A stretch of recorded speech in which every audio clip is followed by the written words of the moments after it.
السلام علیکم ورحمۃ اللہ وبرکاتہ، نحمده ونصلی علی رسولہ الکریم، اما بعد فاعوذ باللہ من الشیطان الرجیم، بسم اللہ الرحمن الرحیم، رب اشرح لی صدری ویسر لی امری واحلل عقدۃ من لسانی یفقہوا قولی۔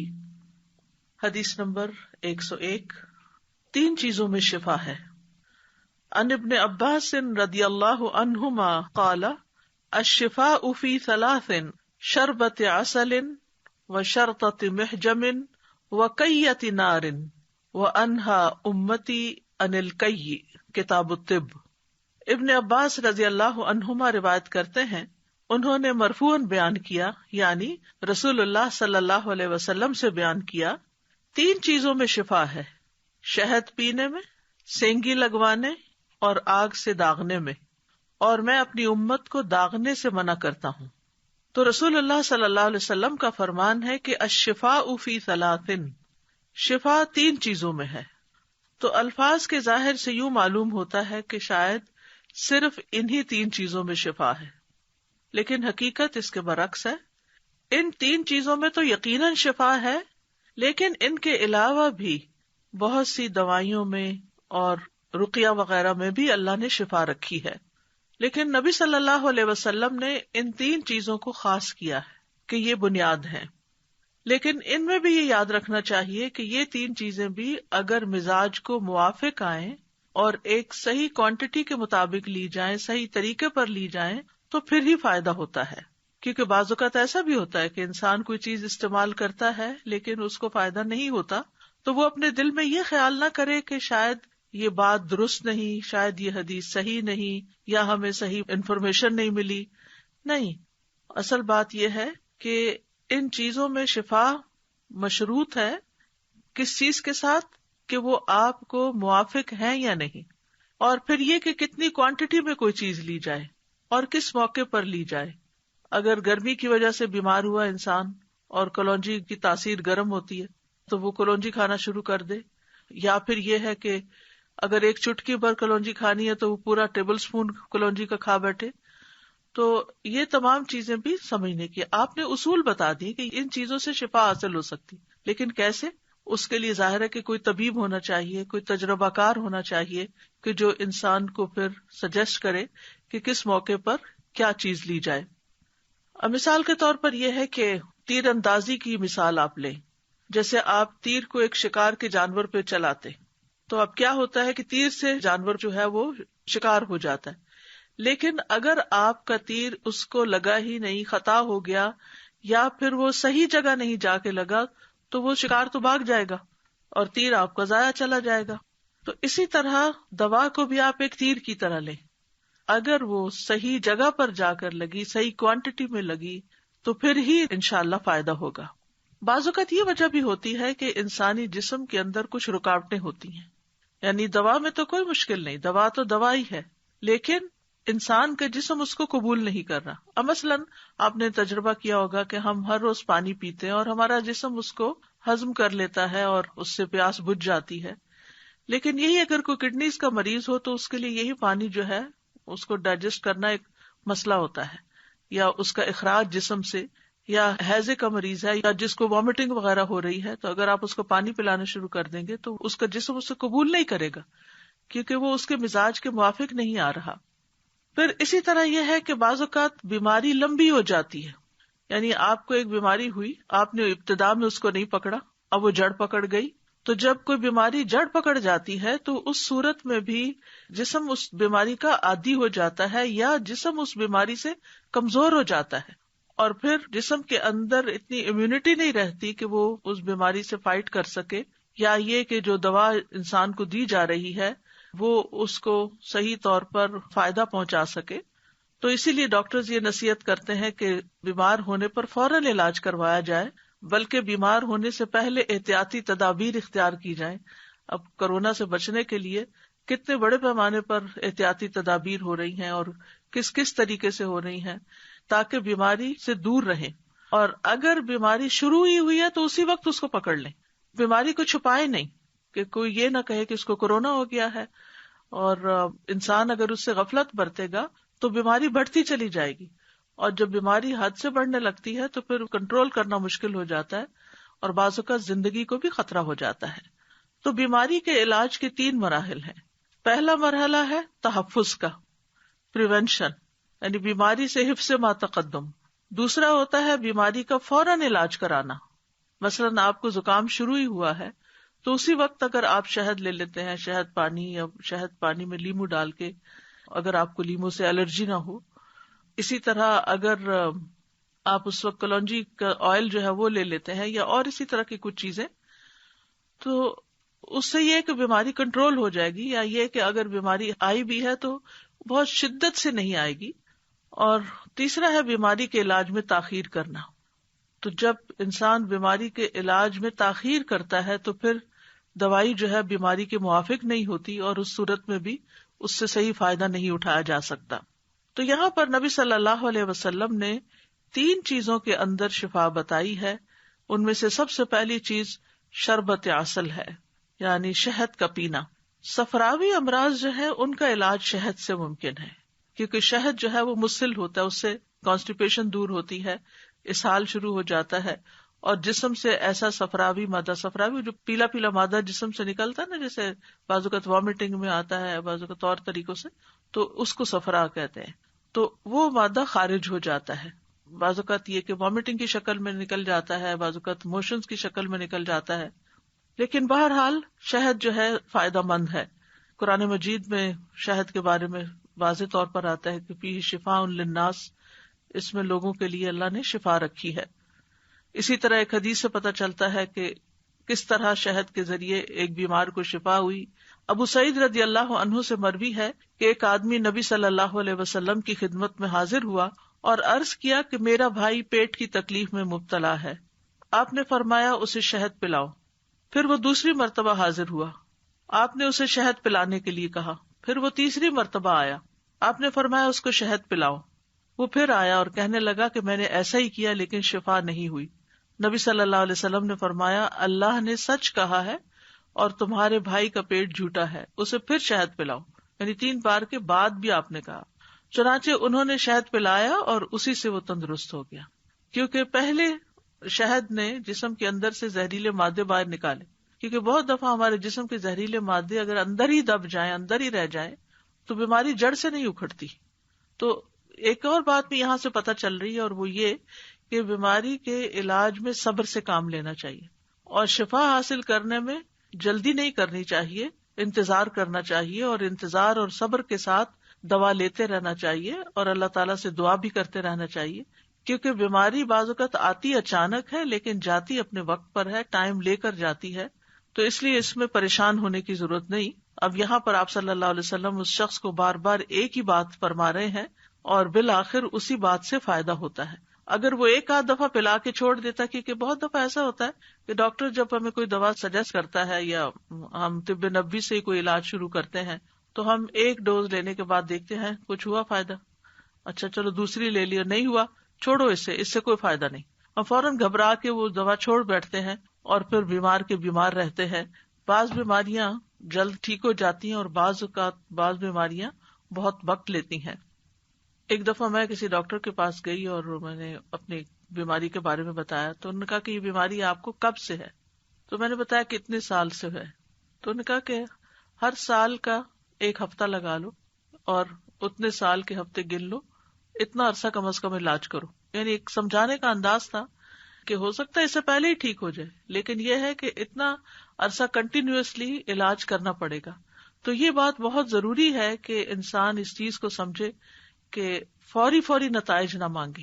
اور میں یہ بات خاص طور پر اس لیے کہہ رہی ہوں کیونکہ ہم جب طب نبوی سے علاج کرنا شروع کرتے ہیں تو ہم سمجھتے ہیں کہ بس صرف کوئی میریکل ہوگا، اور چونکہ نبی صلی اللہ علیہ وسلم نے فرمایا تو بس 1 آدھ دفعہ لینے سے مسئلہ حل ہو جائے گا۔ ہمیں پورے یقین کے ساتھ لینا چاہیے دوا کو یا ان غذاؤں کو، یہ تو دوائیں نہیں بلکہ غذائیں ہیں، لیکن جلدی نہیں مچانی چاہیے۔ اگلی چیز جو آپ نے بتائی وہ ہے شرطۃ محجم، ہجامہ کی کاٹ جو ہے، یعنی سینگے لگوانا یا ہجامہ کروانا، کپنگ جو ہوتا ہے۔ تو کہا یہ جاتا ہے کہ جو خونی امراض ہوتے ہیں، یعنی جو خون کے بگاڑ کی وجہ سے پیدا ہوتے ہیں، ان کا علاج جو ہے وہ ہجامہ یا کپنگ جس کو بولتے ہیں، یا سینگی، کیونکہ سینگی اس کو سینگ سے ہے. یہ پہلے زمانے میں سینگ کے ساتھ خون سک کیا جاتا تھا، یعنی ہارن جو ہوتا ہے کسی جانور کا. اسی طرح فسد کے ذریعے بھی خون نکالا جاتا ہے، فسد کھلوائی جاتی ہے، یعنی کہ مخصوص جگہوں پر باریک بلیڈ وغیرہ سے کٹ لگایا جاتا ہے جس سے ایک دم خون باہر نکلتا ہے اور انسان کو ریلیف ملتا ہے.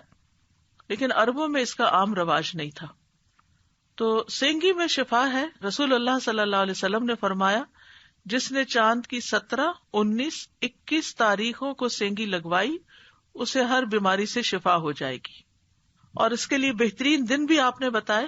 ابن عمر کہتے ہیں میں نے رسول اللہ صلی اللہ علیہ وسلم کو فرماتے ہوئے سنا نہار منہ سینگی لگوانا بہتر ہے، یعنی اگر آپ ہجامہ کرانا چاہیں تو بغیر کچھ کھائے پیے ارلی مارننگ کروائیں، اور اس میں شفا ہے اور برکت ہے. یہ عقل بڑھاتا ہے، حافظہ تیز کرتا ہے. اللہ برکت دے. جمعرات کو سینگی لگوایا کرو، یعنی جمعرات کا دن زیادہ بہتر ہے. اور اسی طرح سوموار اور منگل کا بھی آپ نے فرمایا. اور بدھ، جمعہ، ہفتہ اور اتوار کے روز پچنے مت لگوایا کرو، یعنی یہ 4 دن مناسب نہیں ہے اس علاج کے لیے. اور پیر اور منگل کو سینگی لگوایا کرو، یعنی جمعرات بھی ہوگی، پیر اور منگل بھی ہو گیا. اس لیے کہ اسی دن اللہ نے ایوب علیہ السلام کو بیماری سے شفا عطا فرمائی اور بدھ کے روز ان کو آزمائش میں مبتلا کیا تھا. اور کوڑ پن اور پھل بہری بھی بدھ والے دن یا رات کو ظاہر ہوتی ہے. یہ سنن ابن ماجہ کی روایت ہے. اس سلسلے میں ایک اور بات یہ بھی یاد رکھیے کہ ماہر لوگوں سے سینگی لگوانی چاہیے. یعنی ہر ایک اس کا ماسٹر نہیں ہوتا، کم از کم وہ شخص ہو کہ جو انسان کے جسم کو سمجھتا ہو، اس نے کچھ اناٹمی پڑھ رکھی ہو، بیماریوں کے بیک گراؤنڈ کو سمجھتا ہو، ان کی ریزنز کو سمجھتا ہو، اور پھر صحیح طور پر صحیح جگہ پر سینگی لگا دے. کیونکہ بعض اوقات ہجامہ کرنے والے ایسی جگہ پر کپ لگا دیتے ہیں جہاں نہیں لگانا چاہیے، اور وہ فائدے کی بجائے نقصان کا بھی ہو جاتا ہے. اسی طرح ایسے وقت میں لگاتے ہیں جو مناسب نہیں ہوتا تو اس سے بھی نقصان ہوتا ہے.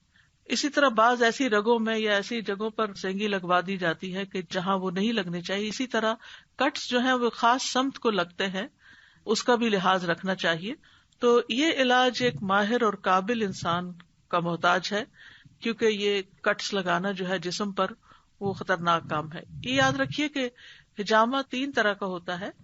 ایک ڈرائی ہجامہ ہوتا ہے جس میں کٹس نہیں لگائے جاتے، بلڈ نہیں نکالا جاتا. دوسرا ویٹ ہجامہ ہوتا ہے جس میں کٹس لگا کر یا پچنے لگا کر، سوئیاں لگا کر خون نکالا جاتا ہے. کئی طریقے ہیں. پھر اسی طرح ایک مساج کرنے والا ہوتا ہے، یعنی اس میں کپس کے ساتھ مساج کیا جاتا ہے، اس سے بھی فائدہ ہوتا ہے. یا یہ کہ مثلاً کسی خاص جگہ پر آپ کو درد ہو رہی ہے تو آپ اس کے اوپر خود بھی کپ لگا دیں اور کٹس نہیں لگائیں، کیونکہ جو کٹ لگانے کا کام ہے نا، یہ مخصوص تاریخوں، مخصوص دنوں اور قابل ڈاکٹر سے ہی لگانا چاہیے. لیکن اگر آپ کو کپ لگانا آتا ہے، مثلاً آپ کے ہاتھ میں کہیں درد ہو رہی ہے، کسی جوڑ پر درد ہو رہی ہے، تو آپ درد والے مقام پر کپ کو، جو کپ لگانے والا آلہ ہوتا ہے، اس کا پمپ جو ہوتا ہے اس کے ساتھ آپ لگا کے تھوڑی دیر چھوڑ دیں. یہ ایسے ہی جیسے کوئی مساج کر رہا ہو یا کوئی پریس کر رہا ہو.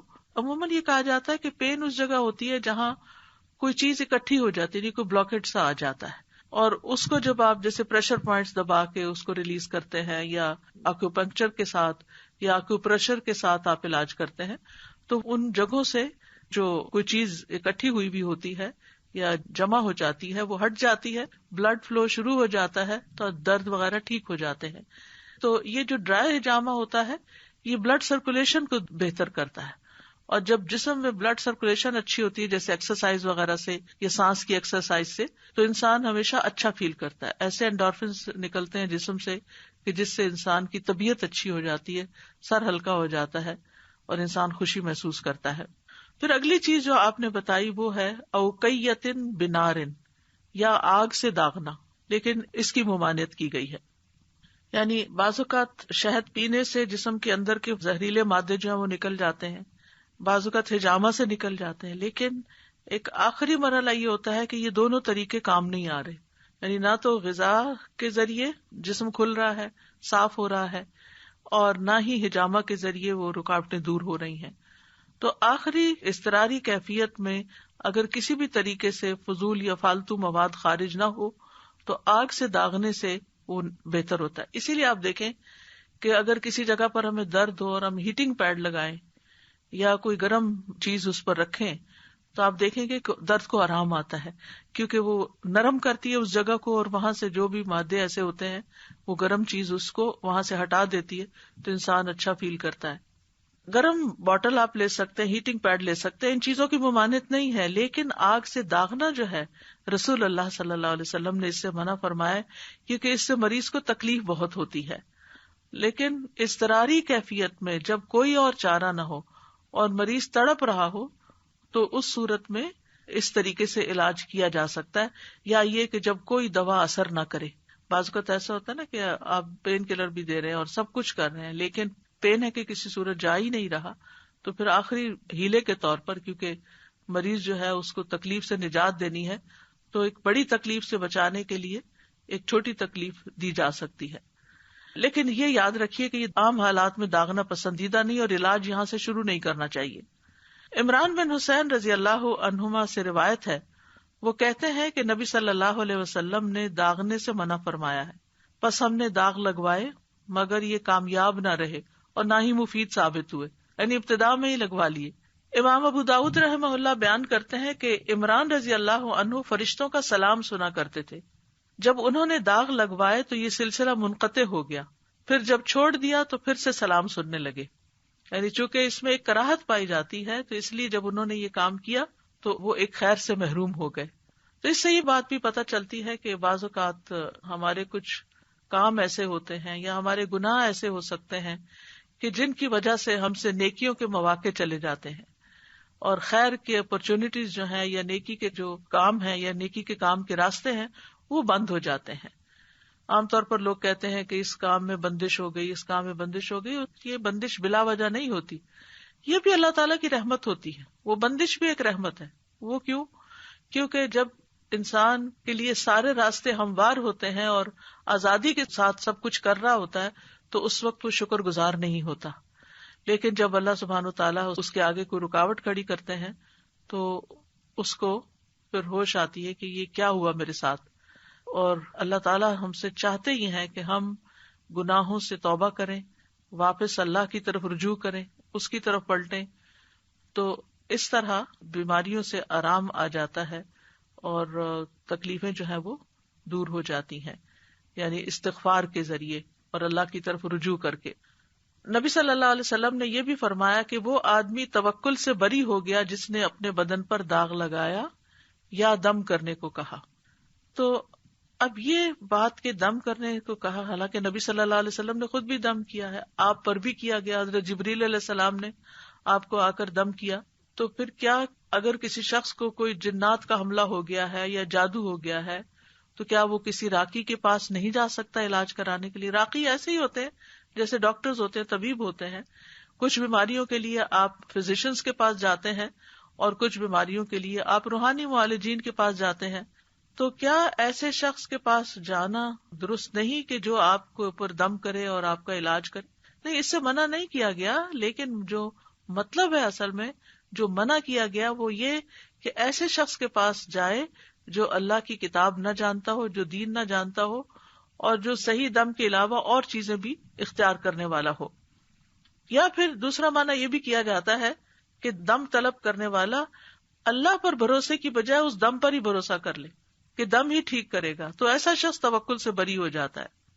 تو اگر یہ دو باتیں نہ پائی جاتی، یعنی شرکیہ دم نہ ہو اور صرف کلمات پہ بھروسہ نہ ہو، تو ایسا شخص توکل سے بری نہیں ہوتا۔ پھر اسی طرح حدیث میں آتا ہے کہ میری امت کے 70,000 لوگ بغیر حساب کتاب کے جنت میں داخل ہوں گے۔